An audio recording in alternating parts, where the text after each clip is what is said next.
A Anvisa publica a resolução que proíbe cigarro eletrônico no Brasil e você vai ver também.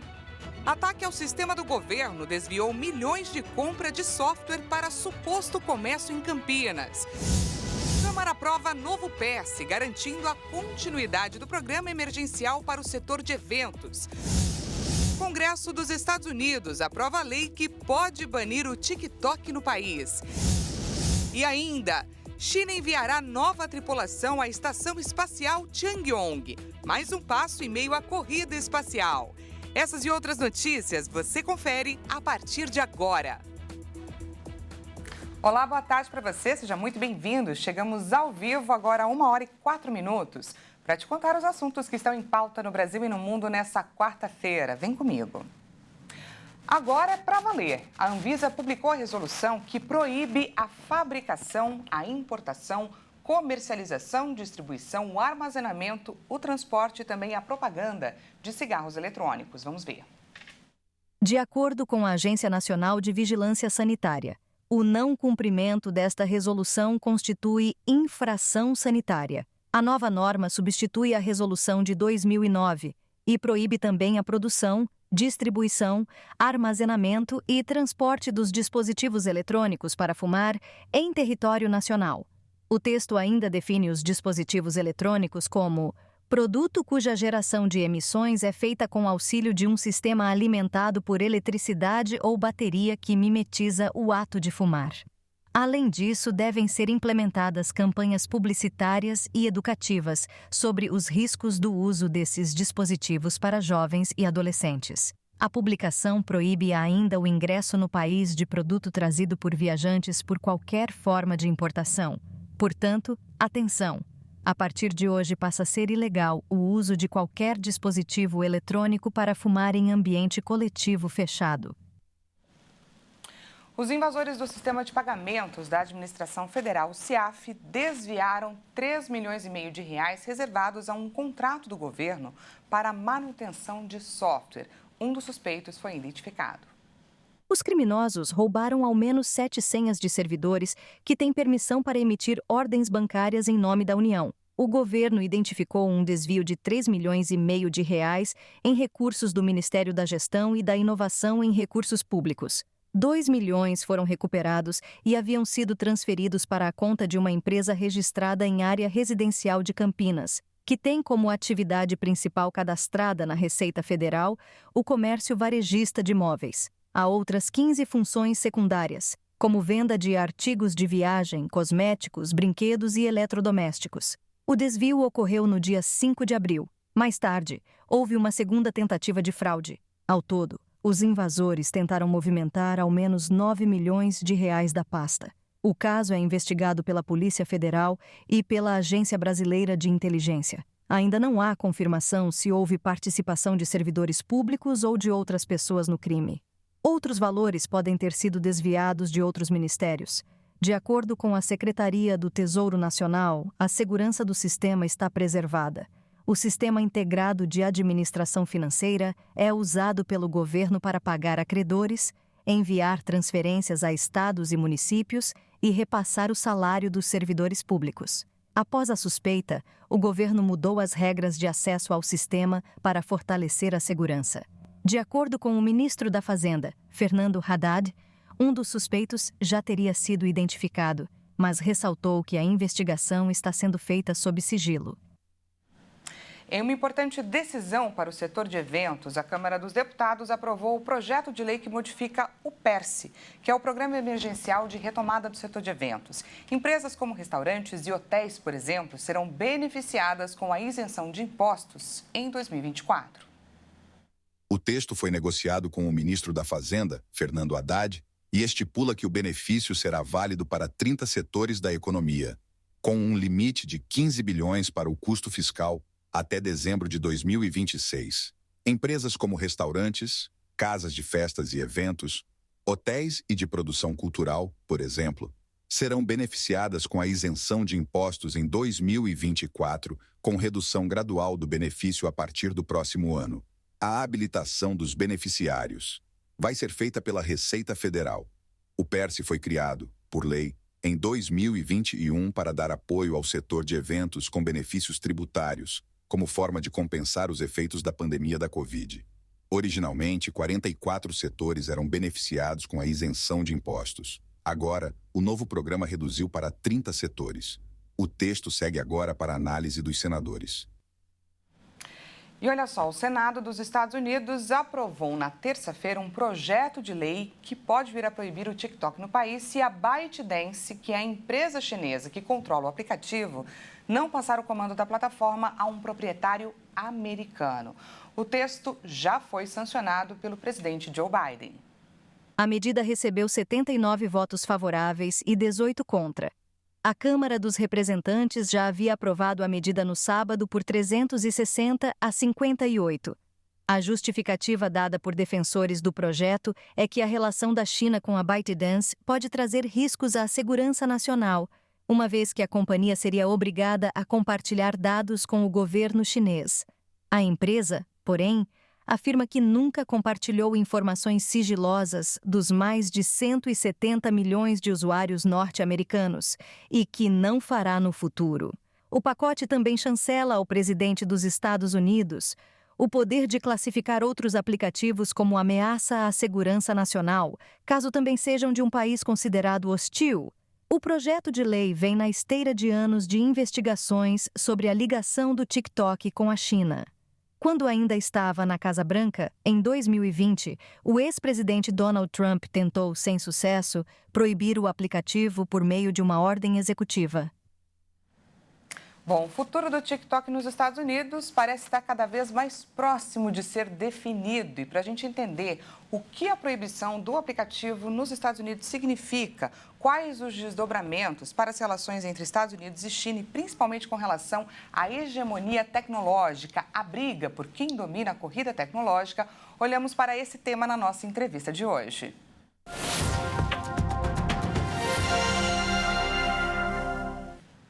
Converso agora com Alexandre Coelho, que é especialista em Direito Digital e Proteção de Dados. Boa tarde, seja muito bem-vindo. Boa tarde, prazer aqui com vocês. A gente agradece demais a sua disponibilidade. Primeiro, nos explique o que está por trás dessa proibição, o que está em jogo e o que muda a partir dessa sanção do presidente Joe Biden. Olha, essa situação do TikTok nos Estados Unidos é realmente complexa, né? Ela se encontra aí num território delicado que envolve tanto a política internacional quanto as preocupações com privacidade e segurança de dados. Esse projeto de lei que foi sancionado hoje pode levar ao banimento do TikTok caso a sua empresa-mãe, a ByteDance, não encontre um comprador americano num prazo de 270 dias. Então, esse caso ele ilustra as tensões entre Estados Unidos e China, especialmente no que diz controle ao fluxo de informações na internet, né? Então, tem a questão toda política por trás. Gostaria que você nos trouxesse agora esses aspectos geopolíticos e também econômicos desse episódio. Vai muito além de um uso de um aplicativo ou da questão da liberdade de expressão, não é? Os Estados Unidos podem, com essa medida, frear, por exemplo, o desenvolvimento tecnológico da China? Frear, não digo, mas eles podem interromper aí esse fluxo de dados de cidadãos americanos para o governo chinês. E essa é a pior ameaça, né, à soberania dos Estados Unidos. Esse mesmo movimento ele foi feito anos atrás pelo governo Trump e agora é o próprio Biden que assinou a medida, né? O quanto o tema segurança nacional pode impactar em um ano eleitoral, que é esse ano que eles vivem agora nos Estados Unidos? Está muito bem apontado. Isso é um tema muito relevante, né? Eu acho que a grande jogada aí do Biden foi esse aspecto de integração deste projeto com leis, com pacotes de ajuda humanitária a outros países, né? Isso aí foi uma manobra estratégica no jogo político. Eu acho que o Biden ele visa acelerar a aprovação de medidas controversas, aproveitando a urgência e a prioridade dada à assistência externa. Bom, e a China já deixou claro que irá decorrer dessa decisão, portanto, eu vou além. Na sua opinião, Alexandre, qual o futuro do TikTok no mundo? Esse caso que acontece hoje abre precedentes? Sem dúvida, sem dúvida. A gente precisa acompanhar de perto, né? Porque ele vai estabelecer precedentes importantes para o futuro da operação de empresas de mídia social em escala global. E acho que também ele pode influenciar as normativas sobre aquisições e fusões nesse contexto de segurança nacional. Hoje a gente acompanha esse caso Estados Unidos e China, mas a gente não sabe amanhã quais serão os desdobramentos. Conversamos com o especialista em Direito Digital e Proteção de Dados, Alexandre Coelho. Uma ótima tarde, muito obrigada pela sua participação. Uma ótima tarde, sempre à disposição de vocês. Um abraço. Até mais. E olha só, começou nessa quarta-feira o pagamento do 13º do INSS para quem recebe até um salário mínimo. No mês passado, o presidente Lula assinou um decreto que antecipou o repasse com o objetivo de estimular a economia. De acordo com o decreto, o abono será pago em 2 parcelas. Os primeiros a receber o pagamento serão os beneficiários da Previdência Social, com número de identificação social com final 1. Têm direito ao abono pessoas que receberam auxílio por incapacidade temporária, auxílio acidente, aposentadoria, pensão por morte ou auxílio reclusão. Mais de 33,5 milhões serão beneficiados. Tradicionalmente, o pagamento seria feito no segundo semestre do ano. Mas, para movimentar a economia, o governo passou a antecipar o abono. Para quem recebe mais que um salário mínimo, os pagamentos começam no dia 2 de maio. E quem nunca sonhou em alcançar a estabilidade financeira? Como costumamos dizer, conseguir chegar ao final do mês no azul. Se você tem essa meta de vida, saiba que você não está só. Uma pesquisa revelou que 7 a cada 10 pessoas da região sudeste do Brasil pensam como você. Organizam as contas para ter estabilidade financeira, para comprar um imóvel ou para melhorar o nível de vida. Dados divulgados pela Associação Brasileira do Planejamento Financeiro indicam que 70,40% dos brasileiros da região Sudeste já realizam planejamento financeiro. Entre os principais objetivos estão comprar um imóvel e melhorar o nível de vida. São projetos que demandam estratégias a longo prazo. Já os brasileiros do Centro-Oeste, que também seguem planejamentos, têm uma prioridade mais imediata, como uma viagem, por exemplo, e as diferenças entre uma organização pessoal de curto e longo prazo se dá pela falta de conhecimento e a escassez de tempo. Embora o dado chame a atenção, não é de se espantar. Mais de 60% dos brasileiros não conseguem nem mesmo guardar dinheiro. A consciência está mudando, mas a falta de conhecimento contribui para a desistência de seus propósitos. Apenas 27,50% diz procurar orientação com parentes e amigos, gerente do banco ou consultores autônomos. E veja a seguir, mais de 280 milhões de pessoas sofreram insegurança alimentar aguda em 2023. E ainda, China vai enviar uma nova tripulação à Estação Espacial Tiangong. A gente volta já já. Não perca!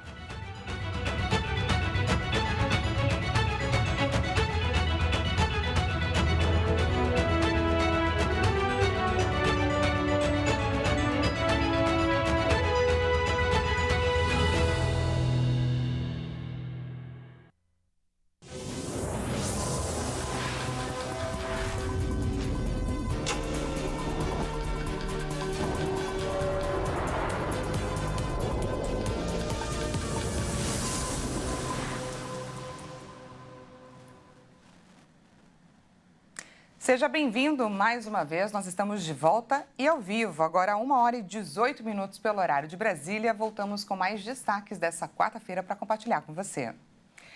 Na Semana Mundial da Imunização, que vai até o dia 30 de abril, o Fundo das Nações Unidas para a Infância, UNICEF, divulgou um balanço sobre a imunização infantil aqui no Brasil. Depois de uma queda, o país melhorou a vacinação contra a poliomielite, por exemplo. De 2022 para 2023, caiu o número de crianças de até 1 ano que não haviam tomado a primeira dose desse imunizante.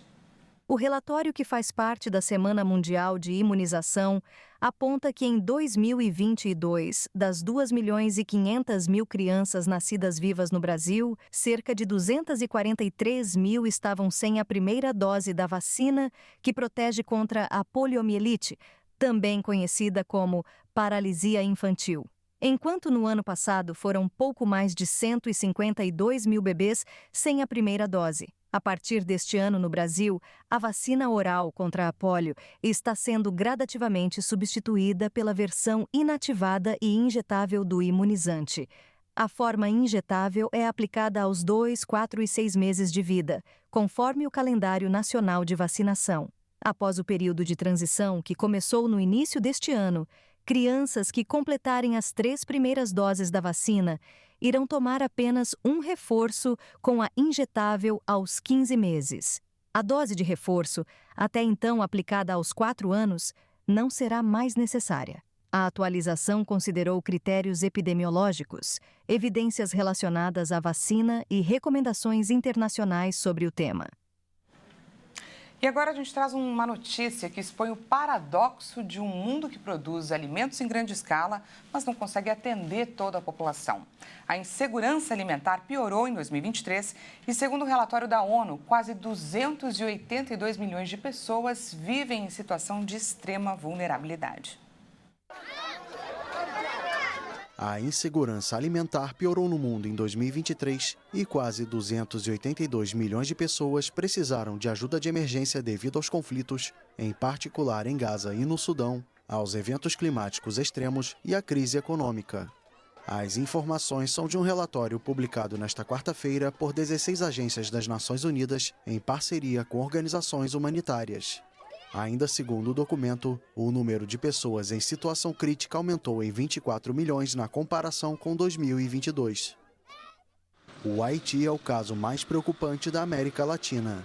1,8 milhão de pessoas vivem em situação de extrema vulnerabilidade alimentar no país caribenho, mergulhado em uma crise de violência. Quase 700 mil pessoas estavam à beira da fome em 2023, incluindo 600 mil em Gaza. Número que aumentou no território palestino durante os últimos meses devido à guerra entre Hamas e Israel. A situação é ainda pior no Sudão, cenário da pior crise mundial de refugiados em guerra há um ano, onde 8,6 milhões de pessoas entraram para a lista de afetados pela insegurança alimentar. Desde a divulgação da primeira edição do relatório em 2016 pela Rede Global contra Crises Alimentares, o número de pessoas em situação de insegurança alimentar saltou de 108 milhões para 282 milhões. A crise alimentar persiste desde então no Afeganistão, República Democrática do Congo, Etiópia, Nigéria, Síria e Iêmen.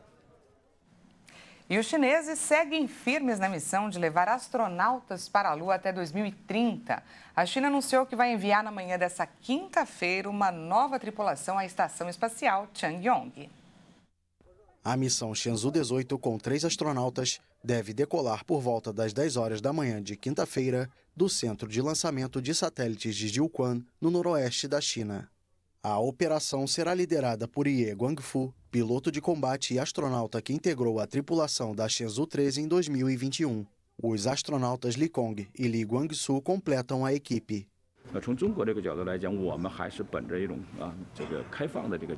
Do ponto de vista da China, temos esperança e estamos dispostos a cooperar com países de todo o mundo em termos de igualdade e benefícios mútuos. Estou pessoalmente ansioso para isso. Vários astronautas americanos são nossos amigos e temos familiaridade. Espero que haja mais cooperação, e a cooperação não deve se limitar aos experts. A tripulação vai permanecer na estação Tiangong por 6 meses, período em que deve efetuar experimentos de gravidade física, além de ciências biológicas. Terceiro país na história a colocar humanos em órbita, a China injetou, durante o governo do presidente Xi Jinping, bilhões de dólares em seu programa espacial sob controle militar para tentar alcançar Estados Unidos e Rússia. Além do objetivo de mandar uma missão tripulada à Lua até 2030, Pequim também espera construir uma base na superfície do satélite.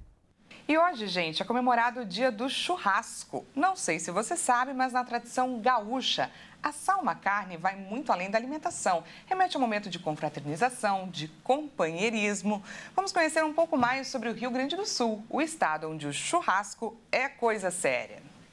O Rio Grande do Sul é o quinto maior estado em extensão territorial no Brasil e também o quinto em número de habitantes. Uma região com grande influência europeia, composta principalmente por descendentes de alemães e italianos. E se você conhece um gaúcho, com certeza já percebeu um dialeto diferente, não é mesmo? Expressões como ba, tchê e guri são bem características de quem mora na região. E quem gosta de inverno vai gostar de saber que o estado é um dos poucos do Brasil onde se pode ver a neve. A culinária regional é bem diversa, mas a paixão do gaúcho é o bom e velho churrasco com chimarrão, que atravessa gerações. O modo de preparo surgiu no século XVII nas comunidades indígenas. Depois, os tropeiros incorporaram o modo de preparo. E o churrasco gaúcho foi se espalhando por todo o Brasil. É uma tradição enraizada na cultura e no modo de vida do Rio Grande do Sul, trazendo consigo séculos de história e técnicas tradicionais. Para os gaúchos, preparar e apreciar um autêntico churrasco vai muito além do simples ato de cozinhar carne. É uma experiência que envolve os sentidos e promove a confraternização entre amigos e familiares. Bom, e que tal aproveitarmos o poder da tecnologia para nos transportar diretamente para o Rio Grande do Sul? Dá uma espiada nessa tarde chuvosa que acontece por lá agora. O nosso destino, gente, é Gramado, uma cidade montanhosa conhecida por sua arquitetura bem particular. Por lá, os famosos chalés, são eles que dão a graça. Não faltam, gente, hotéis, restaurantes, pontos turísticos.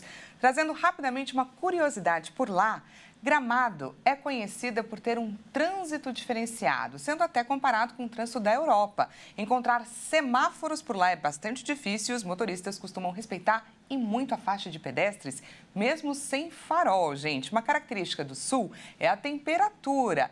Neste momento, os termômetros alcançam a máxima para essa quarta-feira, que é de 18 graus, como a gente pode ver. Chove e muito por lá. A gente está vendo agora uma pessoa atravessando a rua, o carro parando para que ela atravesse. E é isso aí, gente. É com essas imagens que a gente encerra essa edição de hoje. Você confere daqui a pouco mais informações com a Caroline Povoleri, a 1h50. Uma excelente quarta-feira para você. E amanhã a gente retorna, a gente volta a se encontrar na edição das 8h30. Uma ótima tarde e até amanhã.